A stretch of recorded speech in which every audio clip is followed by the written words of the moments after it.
আসসালামু আলাইকুম। প্রিয় দর্শক, আপনারা জানেন যে বাংলাদেশে 12ই ফেব্রুয়ারি নির্বাচন। তাই আমাদের এই নির্বাচন নিয়ে যুক্তরাষ্ট্র বলছে, যুক্তরাষ্ট্রের এক কর্মকর্তা, যে দলেই নির্বাচিত হোক যুক্তরাষ্ট্র ওই দলের সাথেই কাজ করতে ইচ্ছুক। নির্বাচনে যে দলেই জয়লাভ করুক তাদের সঙ্গে কাজ করবে যুক্তরাষ্ট্র। আগামী ত্রয়োদশ জাতীয় সংসদ নির্বাচনে যে দলই জিতুক তার সঙ্গে যুক্তরাষ্ট্র কাজ করবে বলে জানিয়েছেন ঢাকার নবনিযুক্ত মার্কিন রাষ্ট্রদূত ব্রেন্ট ক্রিস্টনসন। বুধবার দুপুরে রাজধানীর ইমকে সেন্টার সাংবাদিকদের সঙ্গে এক মতবিনিময়ে তিনি এক তথ্য দেন। মতবিনিময়কালে ব্রেন্ট ক্রিস্টেনসন বলেন, যুক্তরাষ্ট্র বাংলাদেশ সম্পর্কের ক্ষেত্রে অনেক ইতিবাচক সম্ভাবনা রয়েছে বলে আমি মনে করি।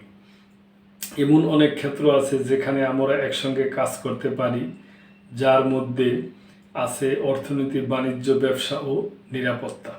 দুই দেশের সম্পর্কের ভবিষ্যৎ নিয়ে এক প্রশ্নের উত্তরে রাষ্ট্রদূত ব্রেন্ট ক্রিস্টন বলেন, বাংলাদেশকে নির্বাচিত হবে কে বাংলাদেশে পরবর্তী নির্বাচিত সরকার হিসাবে দায়িত্ব নেবে এটি বাংলাদেশের জনগণের একটি সার্বভৌম সিদ্ধান্ত এবং এটি শুধু বাংলাদেশের জনগণেরই সিদ্ধান্ত। এতে অন্য কোনো দেশের বলার কোনো অধিকার নেই।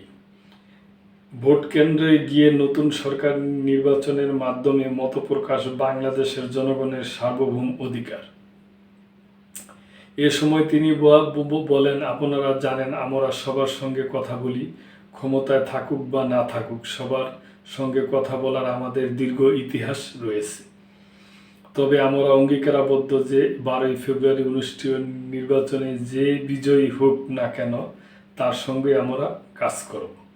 বাংলাদেশের ভবিষ্যৎ নিয়ে আশাবাদ জানিয়ে ব্রেন্ট ক্রিস্টেনসন বলেন, 2024 সালের আগস্ট থেকে আমরা এখানে ব্যাপক পরিবর্তন দেখেছি। আমার মনে হয় আমরা সামনে আরও পরিবর্তন দেখতে পাব। তবে প্রিয় দর্শক, এটা আমি মনে করি ভালোই মন্তব্য, ভালো পদক্ষেপই নিছে। এইটা মূলত তাই হওয়া উচিত যে যেই দলে জয়যুক্ত করুক তার সাথে কাজ করবে, এটি নিয়ম। তো প্রিয় দর্শক, এই ব্যাপারে আপনাদের কোনো মন্তব্য থাকলে অবশ্যই করবেন এবং লাইক, কমেন্ট, শেয়ার করে সাবস্ক্রাইব করে মেম্বারশিপ নিয়ে চ্যানেলটির পাশেই থাকবেন। আল্লাহ হাফেজ।